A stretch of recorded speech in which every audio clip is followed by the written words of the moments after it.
உங்களுக்கு தனிப்பட்ட முறையில் மார்க்க சம்பந்தமான தேவைகள், அதாவது குர்ஆன், ஹதீஸ், துஆக்கள் தொடர்பான கேள்விகள், தேவைகள் இருந்தால் ஸ்கிரீனில் தெரியக்கூடிய இந்த நம்பருக்கு கண்டிப்பாக நீங்கள் வாட்ஸ்அப் மட்டும் செய்யுங்கள். யாரும் தொலைபேசியில் அழைக்க வேண்டாம். அஸ்ஸலாமு அலைக்கும் வரஹ்மத்துல்லாஹி வபரகாத்துஹு. அன்புக்குரிய சகோதர சகோதரிகளே, புனிதம் நிறைந்த முஹர்ரம் மாதத்தில் ஆஷூராவுடைய நோன்பெல்லாம் நோற்றுவிட்டு அல்லாஹுவின் பேரருளை பெற்றவர்களாக நாம் எல்லாம் இருக்கிறோம்.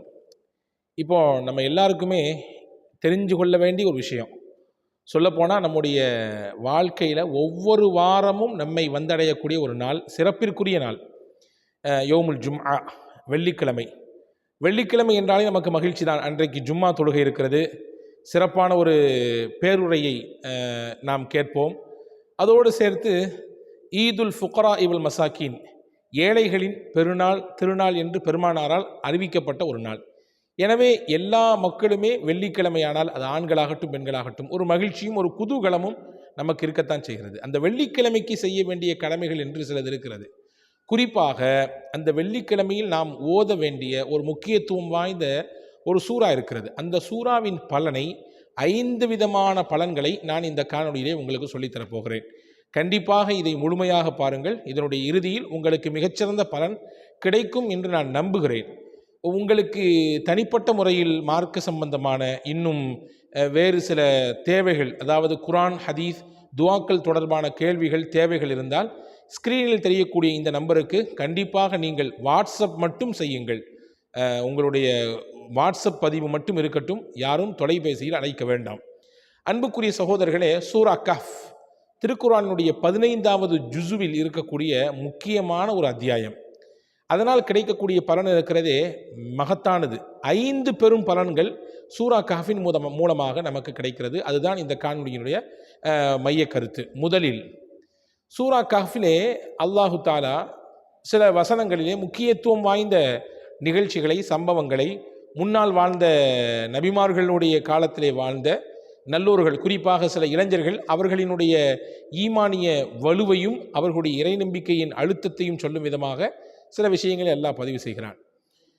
தஜ்ஜால் என்பவன் வருவான், அவனால் ஏற்படக்கூடிய ஆபத்து, ஃபித்னத், சோதனை என்பது ரொம்பவும் அதிகமானது என்று முஹம்மது நபி ஸல்லல்லாஹு அலைஹி வஸல்லம் அவர்களால் நமக்கு அறிவுறுத்தப்பட்டிருக்கிறது. சொல்லப்போனால் தஜ்ஜாலுடைய வருகை என்பது உலக அழிவு நாளுடைய பெரிய அடையாளங்களில் முக்கியமான அடையாளம் என்று பெருமானார் ஸல்லல்லாஹு அலைஹி வஸல்லம் அவர்கள் சொல்லி தந்தார்கள். தஜ்ஜாலை குறித்து உண்டான சில சுவாரஸ்யமான நிகழ்ச்சிகளை, தகவல்களை இன்னொரு காணொளியிலே உங்களுக்கு நான் விரிவாக சொல்கிறேன். இங்கே சொல்லக்கூடிய விஷயம் என்னவென்றால், எவர் ஒருவர் சூரா கஹ்ஃபினுடைய முதல் 10 வசனங்களை மனனம் செய்து ஓதுகிறாரோ, உஸிமா மின் ஃபித்னதி தஜ்ஜால், முஸ்லிம் ஷரீஃபிலே ஹதீஸ் வந்திருக்கிறது. தஜ்ஜாலுடைய குழப்பம், சோதனை எதுவெல்லாம் இருக்குமோ அதையெல்லாம் விட்டு அந்த காலத்தில் இவர் வாழ்ந்தாலும் அல்லாஹ் அவரை பாதுகாப்பான் என்றார்கள் நபிகள் பெருமானார் ஸல்லல்லாஹு அலைஹி வஸல்லம். இது சூரா கஹ்ஃப் தரக்கூடிய முதல் பலன். இரண்டாவது என்னவென்றால், யார் ஒருவர் சூரா கஹ்ஃபை ஓதக்கூடிய வழக்கம் பெற்றிருக்கிறாரோ, ரசூலுல்லாஹ் சொன்னாங்க, அவர் ஓதக்கூடிய அன்னையிலிருந்து அடுத்த வாரம் வெள்ளிக்கிழமை வரை அல்லாஹ் அவருக்கு தன்னுடைய பேரொளியை கொடுப்பான். மன் கரஅ சூரத்தல் கஹ்ஃபி யௌமல் ஜும்ஆ அதாஅ லஹு மினன் நூரி மா பைனல் ஜும்அத்தைன். 2 ஜும்மாவுக்கு இடையில், அதாவது ஓதிய ஜும்மாவிலிருந்து அடுத்த ஜும்மா வரும் வரை அல்லாஹ் தன்னுடைய பேரொளியை கொடுத்து அவர்களை பாதுகாப்பான், பாவங்களிலிருந்து அல்லாஹ் பாதுகாப்பான், தவறுகளுக்கு போய்விடாமல் அல்லாஹ் பாதுகாப்பான் என்பதெல்லாம் இந்த ஹதீஸிலிருந்து கருத்தை எடுத்துக்கொள்ளலாம். இப்போ அல்லாஹ்வின் பேரொளி கிடைப்பதற்கு முக்கியமான காரணமாக சூரா கஹ்ஃபை ஓதுவது இருக்கிறது என்பதை நாம் கவனத்தில் கொள்ள வேண்டும். 2. மூன்றாவது முக்கியமான பலன் என்னவென்றால், இன்னைக்கு அமைதியை, நிம்மதியை தேடி மக்கள் ஆளாய் பறக்கிறோம் இல்லையா? குடும்பத்தில் போனால் நிம்மதி இல்லை, கடைக்கு போனால் நிம்மதி இல்லை, சமுதாயத்துக்கு வந்தால் நிம்மதி இல்லை, எங்கே போனாலும் ஏதாவது ஃபித்னா, குழப்பம், ஏதாவது ஒரு சங்கடம், நெருக்கடி, இதெல்லாம் ஒரு சங்கிலி தொடரை போன்று நம்மளை பின்னி பிணைஞ்சிக்கிட்டு இருக்குது இல்லையா? நிம்மதி கிடைக்க வேண்டும் என்று விரும்பக்கூடிய ஒவ்வொருவரும் நீங்கள் கவனத்தில் காதுதால் கேட்டி உங்களுடைய மனதிலே இருத்தி வைக்க வேண்டிய ஒரு செய்தி இது. நிம்மதியையும் அமைதியையும் பெற்றுத் தருகிறது சூரா கஹ்ஃப். பெருமானார் ஸல்லல்லாஹு அலைஹி வஸல்லம் இதை சொல்லித் தருகிறார்கள். அமைதியையும் நிம்மதியையும் தேடக்கூடியவர்கள் சூரா கஹ்ஃபை ஓதுங்கள். குறிப்பாக வாரம் வெள்ளிக்கிழமை தினத்திலே ஓதுங்கள் என்று பெருமானார் ஸல்லல்லாஹு அலைஹி வஸல்லம் சொன்னாங்க. பரா இப்னு ஆஸிப் ரலியல்லாஹு அன்ஹுடைய ஒரு ஹதீஸ் புகாரி ஷரீஃபிலே வந்திருக்கிறது, முஸ்லிம் ஷரீஃபிலே வந்திருக்கிறது. நபி ஸல்லல்லாஹு அலைஹி வஸல்லம் இடத்துல ஒரு சஹாபி வந்து சொல்கிறார், யா ரசூலல்லாஹ், நேற்று நான் எனக்குரிய வாகனம் குதிரையை பக்கத்திலே கட்டி போட்டுவிட்டு நான் சூரா கஹ்ஃபை ஓதி தொழுது கொண்டிருந்தேன். அப்பொழுது என்னுடைய குதிரை அங்கிட்டும் இங்கிட்டும் மிரளுகிறது. மிரட்சியை பார்த்து அச்சப்பட்டு நான் ஓதுதலை கொஞ்சம் நிறுத்தி கொண்டேன். சலாம் கொடுத்துட்டு பார்த்தேன்னு சொன்னால் வானத்திலிருந்து மேகத்திலிருந்து ஏதோ ஒரு பெரிய மேகத்தினுடைய அந்த விஷயம் இறங்குற மாதிரி எனக்கு தெரிஞ்சுச்சு. என்னன்னு தெரியல. இதை இப்படி உங்கள்கிட்ட நேரடியாக நான் சொல்கிறேன், என்னவா இருக்கும் ஏதா இருக்கும் எனக்கு சொல்லுங்களேன் அப்படின்னு கேட்ட பொழுது பெருமானார் ஸல்லல்லாஹு அலைஹி வஸல்லம் சொன்னார்கள், தில்க சகீனா தனஸ்ஸலத் பில் குர்ஆன். அதுதான் அல்லாஹுவின் அமைதி என்றும் வைக்கலாம், அல்லது அமைதியையும் நிம்மதியையும் தரக்கூடிய மலக்குகளின் வருகை என்றும் வைக்கலாம். நீங்கள் ஓதிய சூரா கஹ்ஃபின் மூலமாக அல்லாஹ் அமைதியையும் நிம்மதியையும் தரக்கூடிய மலக்குகளை இறக்கிவிட்டான், நீங்கள் அதை தான் கண்டிருக்கிறீர்கள் என்று பெருமானார் ஸல்லல்லாஹு அலைஹி வஸல்லம் சொன்னதாக ஹதீஸ் வந்திருக்கிறது. அப்போ நிம்மதியையும் அமைதியையும் தரக்கூடியவர்கள் சூரா கஹ்ஃபை வாரம் வெள்ளிக்கிழமை ஓத வேண்டும். 3. 4வது, 2 வாரங்களுக்கு இடையிலே நிறைய நம்ம பாவம் செஞ்சிருவோம், சின்ன சின்ன பாவங்கள் இல்லையா? இந்த வார ஜும்மாலேருந்து அடுத்த வார ஜும்மாவுக்குள்ளே எக்கச்சக்கமான சிறு பாவங்கள் நமக்கு வாழ்க்கையிலே வந்து போய்விடுகிறது. கண்ணு, காது, நாக்கு, கை, இதெல்லாம் செய்யக்கூடிய சில பாவங்கள். அதை அழிப்பதற்கு நிறைய வழிகளை மார்க்கம் சொல்கிறது. அதிலே முக்கியமான முதன்மையான வழி, யார் வெள்ளிக்கிழமை தினத்திலே சூரா கஹ்ஃபை ஓதி விடுகிறாரோ அந்த வாரத்தில் இடையிலே செய்த பாவங்களுக்கெல்லாம் அந்த சூரா கஹ்ஃப் பரிகாரமாக மாறுகிறது.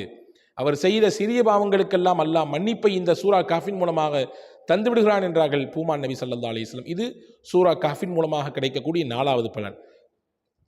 5வது முக்கியமான பலன் என்னவென்றால், வெள்ளிக்கிழமை என்பது வியாழன் பின்னேரத்திலிருந்து துவங்குகிறது.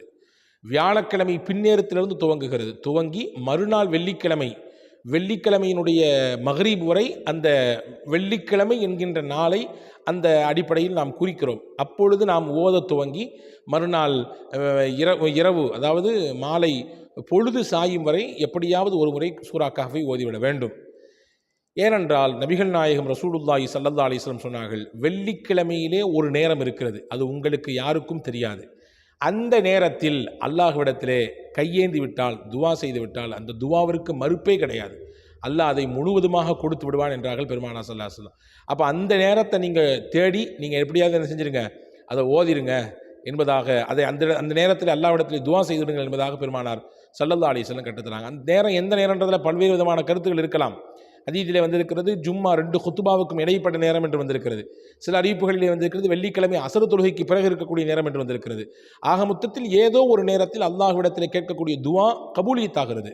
அந்த கபூலியத்தை பெற்றுத்தரக்கூடிய அந்த நேரத்தில் நாம் தேடி இந்த சூறாவையும் ஓதிவிடுமையானால், இந்த சூரா கஹ்ஃபையும் ஓதிவிடுமையானால் அல்லாஹ்விடத்தில் இரட்டிப்பான கூலியை பெறுவதற்கும் மிகப்பெரிய வழியாக இது இருக்கும் என்பதை நாம் இங்கே கவனத்தில் கொள்ள வேண்டும். ஆக வெள்ளிக்கிழமை பின்னேரத்திலிருந்து மக்ரீபு தொழுவதற்கு பின்னாடியிலிருந்து மறுநாள் வெள்ளிக்கிழமை, அதாவது வியாழக்கிழமை மக்ரீப் தொழுவதிலிருந்து வெள்ளிக்கிழமை மக்ரீபுக்குள்ளாக நாம் சூரா கஹ்ஃபை ஓதுகிற பொழுது ஓதிய பலனும் கிடைத்துவிடும். ஒரு கல்லில் 2 மாங்கா.